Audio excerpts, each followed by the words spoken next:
আসসালামু আলাইকুম প্রিয় দর্শক,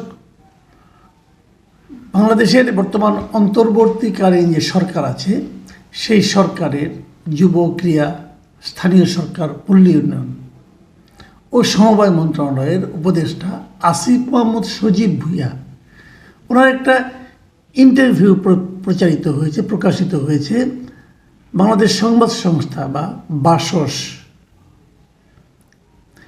এরা ইন্টারভিউটা করেছে।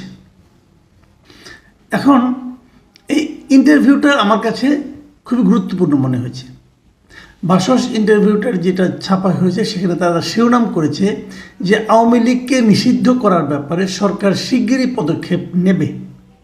এখানে আসিফ মাহমুদ কীভাবে তারা পদক্ষেপ নেবে এবং আওয়ামী লীগকে নিষিদ্ধ করার ব্যাপারে সমস্ত রাজনৈতিক দলগুলো ঐক্যবদ্ধ হয়েছে এই ধরনের কথা বলেছেন। তো ঠিক আছে, এটা নিয়ে আমার কোনো বক্তব্য নাই। যদি তারা আওয়ামী লীগকে নিষিদ্ধ করেন, যখন করবেন তখন দেখা যাবে তারা কি করে, কি প্রতিক্রিয়া হয়, তখন দেখবো। ওটা নিয়ে আমি আসলে এই আলোচনাগুলো আজকে ওটা নিয়ে আমি করবো না। আজকে আমি যে আলোচনাগুলো করতে চাই ওনার দুটো প্রসঙ্গ নিয়ে। তার মধ্যে একটা হলো দাবি। উনি একটা জিনিস বলেছেন যে একটা দাবি হিসাবে যে উনি বলেছেন যে একটা প্রশ্নের জবাবে উনি বলেছেন যে আমি মনে করি সাধারণ মানুষ কিংবা রাজনৈতিক দল যে বা যারাই হই না কেন আমরা এদেশের জনগণকে রিপ্রেজেন্ট করি। এই হলো তার বক্তব্য যে আমরা যেই হই না কেন, আমরা রাজনৈতিক দল বা সাধারণ মানুষ হই, ওনারা মানে এই অন্তর্বর্তীকালীন সরকার যেটা তারা নাকি দেশের জনগণকে রিপ্রেজেন্ট করেন। তো এই দাবিটা কিন্তু একটা বড় দাবি। দেশের জনগণ কিন্তু 18 কোটি জনগণ, পুরো জনগণকে ওনারা রিপ্রেজেন্ট করেন। এটা আমি কি করে বুঝবো? ওনাদের প্রত্যেকটা কর্মকাণ্ড কি জনগণ মেনে নিচ্ছেন?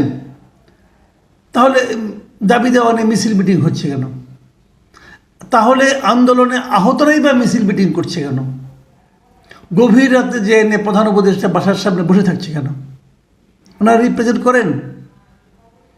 এই রিপ্রেজেন্ট করার ম্যান্ডেটটা উনি কোথায় পেয়েছেন, কিভাবে পেয়েছেন? এই সমস্ত প্রশ্নগুলি কিন্তু আসে এবং আমার মনে হয় এটা একটু বেশি দাবি হয়ে গেল কিনা আমি জানি না। যাই হোক, এটা নিয়ে আমার তেমন কোনো বক্তব্য নেই। কীভাবে তারা রাজনৈতিক দলকে নিষিদ্ধ করবেন না, আইন কি আছে সেগুলিও উনি কিছু কিছু বলেছেন, সেগুলি কিছু ফাঁকফোকরও আছে। তারপরেও আমার এটা নিয়ে কোনো বক্তব্য নেই। আমি যে কথাটা নিয়ে আসলে আলোচনা করতে চাই সেটা হলো নির্বাচন নিয়ে। যে সাংবাদিক ওনার ইন্টারভিউটা নিয়েছেন তিনি জিজ্ঞাসা করেছেন যে সরকার চায় সংস্কার, রাজনৈতিক দলগুলো চায় নির্বাচন, এক্ষেত্রে বিষয় দুটি সাংঘর্ষিক হয়ে যাচ্ছে কি না, এই ছিল প্রশ্ন। এই প্রশ্নের জবাবে মিস্টার আসিফ মাহমুদ বলেন যে না, মোটেই সাংঘর্ষিক নয়, এই বিষয়গুলোর পুরোটাই আমাদের সদিচ্ছার উপর নির্ভর করে। ওনার বক্তব্য যে সরকারের যে সংস্কার এবং রাজনৈতিক দলগুলোর যে নির্বাচনের আকাঙ্ক্ষা, নির্বাচন দ্রুত দেওয়ার জন্য যে দাবি, তার মধ্যে উনি কোনো সংঘর্ষ দেখছেন না। তাহলে দুদিন আগে এই সংস্কার নিয়ে তারেক রহমান সাহেব কি বলেছিলেন এটা কি উনি পড়েননি? সংস্কারের নামে, সংস্কারের বিষয়ে যে তারেক রহমান সাহেব সন্দেহ প্রকাশ করেছেন এটাও উনি পড়েননি। ঠিক আছে, উনি তারপরে তারেক রহমান সাহেবের সংঘর্ষ অথবা তারেক রহমান সাহেবের সন্দেহ এটাকে যদি উনি সাংঘর্ষিক মনে না করেন তাহলে ভালো, আমার কোনো অসুবিধা নেই। উনি বলছেন পুরোটাই আমাদের সদিচ্ছার উপর নির্ভর করে। আমাদের মানে কাদের? উপদেষ্টাদের, মানে সরকারের, নাকি পুরো রাজনৈতিক দল এবং সরকারের? এই জিনিসটা ক্লিয়ার করলে ভালো হতো। যদি উপদেষ্টাদের সদিচ্ছার উপর হয় তাহলে এর সঙ্গে আমি একমত না। তাহলে বলবো যে এতটা আপনার মানে আপনাদের যদি এটা যদি আপনার দাবি করেন এটা একটু এক পেশে দাবি হয়ে যাবে। আর যদি বলেন না, উপদেষ্টা এবং সরকারের এবং আপনার সেই সঙ্গে বিরোধী দলের সকলের সদিচ্ছা, তাহলে ঠিক আছে। এই নির্বাচন নিয়ে এবং সংস্কার প্রসঙ্গে উনি আরেকটা কথা বলেছেন যে যারা নির্বাচন চাচ্ছে তাদের উনি একটু সমালোচনা করেছেন। উনি বলেছেন যে রাজনৈতিক দলগুলো হাসিনার সময় বলে আসছিল বিদ্যমান কাঠামোতে নির্বাচন সম্ভব নয়, তারা এখন আবার একই বিদ্যমান কাঠামোতে নির্বাচনের কথা কোন গ্রাউন্ড থেকে বলছে এটা আমার কাছে স্পষ্ট নয়। সেটাও তাদেরকে স্পষ্ট করতে হবে। একই সংবিধান আইন কানুন রেখে নির্বাচন করলে সেটা স্বৈরাচার শেখ হাসিনার আমলের নির্বাচন থেকে কতটা আলাদা হবে সেটা আমার বোধগম্য নয়। এই যে কথাটাই শেষ যে পুরো আমি একটা প্যারা পড়লাম আপনার, এটা হচ্ছে এই ইন্টারভিউয়ের সবচেয়ে গুরুত্বপূর্ণ বলে আমি মনে করি, এবং আমি আসলে এটা নিয়ে আলোচনা করতে চাই। আগের আলোচনাগুলো খুব একটা গুরুত্ব না দিলেও চলবে।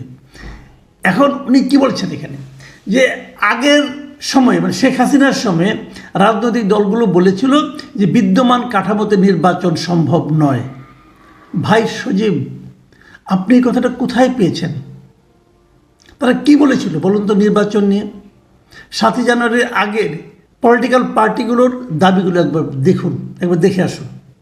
তারা যেটা বলেছিল যে তত্ত্বাবধায়ক সরকার ছাড়া নির্বাচন সম্ভব নয়, বিদ্যমান কাঠামোতে নির্বাচন সম্ভব নয়। এই কথাটা কে বলেছিল? কোথাও বলা হয়নি। কাঠামো কে চেঞ্জ করবে? কাঠামো কি একদিনে রাতারাতি চেঞ্জ হবে? তারা তত্ত্বাবধায়ক সরকারের অধীনে নির্বাচন চেয়েছিল। তত্ত্বাবধায়ক মানে কি? নির্দলীয় নিরপেক্ষ একটা সরকারের অধীনে তারা নির্বাচন চেয়েছিল। আরও যদি আমি স্পষ্ট করে বলি, তারা এমন নির্বাচনের সময় এমন একটা সরকারকে রাষ্ট্র ক্ষমতায় দেখতে চেয়েছিল যে সরকার প্রত্যক্ষ বা পরোক্ষভাবে এই নির্বাচনে অংশ নেবে না, অথবা নির্বাচনে অংশগ্রহণকারী কোনো একটা পক্ষের সঙ্গে প্রত্যক্ষ বা পরোক্ষভাবে সংযুক্ত থাকবে না বা তাদের প্রতি সহানুভূতি প্রদর্শন করবে না। এরকম একটা সরকারের অধীনে তারা নির্বাচন চেয়েছিল। বিদ্যমান কাঠামো আপনি পুরাটা ঠিক করবেন, সংবিধান আইন কানুন সব চেঞ্জ করে ফেলাবেন, তারপরে নির্বাচন দিবেন, এটা যদি আপনি বলেন তখন তো আপনার মতলব নিয়ে প্রশ্ন উঠবে। এগুলো ঠিকঠাক করতে তো আপনার 1 বছর হবে না রে ভাই, 5-6 বছর লেগে যাবে। ততদিন আপনার ক্ষমতায় থাকবেন। ওই যে বলছেন যে আমরাই জনগণ, আমরা তাদের প্রতিনিধিত্ব করি, তাদের রিপ্রেজেন্ট করি, ওই দাবি দেয়া, এটা হয় না, এত সহজ না। আপনার যুক্তি সবাই মানবে না। আপনি যে রিপোর্টারকে ইন্টারভিউ দিয়েছেন সে ওটা কাউন্টার কোশ্চেন আপনাকে করতে পারে নাই, তার মানে সবাই কাউন্টার কোশ্চেনটা করবে না তা কিন্তু নয়। প্রথমত প্রমাণ করতে হবে যে একটা নির্দলীয় নিরপেক্ষ তত্ত্বাবধায়ক সরকারের অধীনে নির্বাচনটা হবে, এটাই সবাই চায়। কাজেই আপনার কোনটা বোধগম্য নয়, আপনি তো বিষয়টাকে গুলিয়ে ফেলেছেন। কেউ বলে না যে বিদ্যমান কাঠামো বলতে বিশাল বিষয় ভাই। এই কাঠামোর মধ্যে আইন আছে, সংবিধান আছে, বিচার বিভাগ আছে, তারপরে আপনার প্রশাসন আছে। আপনি সব চেঞ্জ করে তারপরে আপনি ইলেকশন দেবেন, সেই চেঞ্জটা কে করবে? এই চেঞ্জটা করার ইখতিয়ার তো আপনার কাছে নাই। আপনার সংবিধান কীভাবে চেঞ্জ করবেন?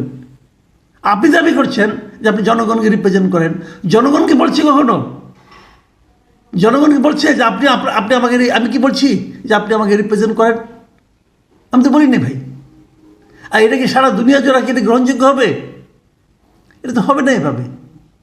কাজেই মোদ্দা কথাটা হলো, এখন যে কথাটা নাকি তারা বলেছিল আগের সরকাররা বলে যে আমরা একটা নির্দলীয় তত্ত্বাবধায়ক সরকারের অধীনে নির্বাচন চাই, সেই নির্দলীয় তত্ত্বাবধায়ক সরকার কি আপনারা গঠন করতে পেরেছেন?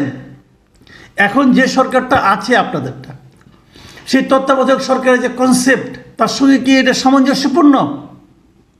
আপনার সরকার তো এই ছাত্রদের এই ইন্টারভিউতে ছাত্রদের রাজনৈতিক দল নিয়েও ওনাকে প্রশ্ন করা হয়েছে, উনিও বলেছেন যে কি করবেন না করবেন। সে কথা থেকে অত্যন্ত স্পষ্ট, যে দলটা হতে যাচ্ছে সেই দলের সঙ্গে প্রত্যক্ষ অথবা পরোক্ষভাবে ওনার সম্পর্ক আছে, ওনার সহকর্মী নাহিদ ইসলামের সম্পর্ক আছে, মাহফুজ আলমের সম্পর্ক আছে, এমনকি ডক্টর ইউনূসের সম্পর্ক আছে। এটা ওনার ইন্টারভিউ প্রকাশ হয় নাই, ডক্টর ইউনূস নিজেই বলেছেন যে উনি ছাত্রদেরকে রাজনৈতিক দল করতে বলেছেন। তো এই দলটার নিরপেক্ষতা নিয়ে তো প্রশ্ন উঠবে, যে কথাটা মির্জা ফখরুল ইসলাম আলমগীর বলেছিলেন, যদি এই সরকার নিরপেক্ষতা বজায় রাখতে না পারে তো নির্বাচনের সময় নতুন একটা সরকারের দরকার পড়বে। তাহলে হলোটা কি? আপনারা কীভাবে নির্বাচন অনুষ্ঠানের সময় সরকারে থাকবেন আমি কিন্তু বুঝতে পারি না। আর এটা কি পলিটিক্যাল পার্টিগুলো মানবে? আমার সেটা নিয়েও সন্দেহ আছে। প্রিয় দর্শক, সবচেয়ে বড় কথা হলো সংস্কার করতে হবে, কোনো সন্দেহ নাই।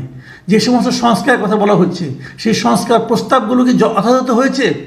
সংস্কার প্রস্তাবগুলো যারা তৈরি করেছে তাদের কোয়ালিটি তাদেরকে আপনাদের মার্ক ছিল, তাদের যোগ্যতাকে আপনাদের মার্ক ছিল, এগুলো নিয়েও তো প্রশ্ন উঠেছে। সেই সংস্কার নিয়ে এত বাহাদুরি করার কোনো প্রয়োজন নেই। দেখি রাজনৈতিক দলগুলোর সঙ্গে যখন সংস্কারে বসবেন তারা কি বলে দেখি। তবে আমি মনে করি তার আগেই আপনাদের এই যে কথাগুলো, এগুলো আমার কাছে একটু বাগাড়ম্বরপূর্ণ মনে হচ্ছে। প্রিয় দর্শক, আপনাদের কাছে কি মনে হয়? আপনারাও ভাবুন, মতামত জানান, আমরা আলোচনা করি। এখন এই পর্যন্তই। আল্লাহ হাফিজ।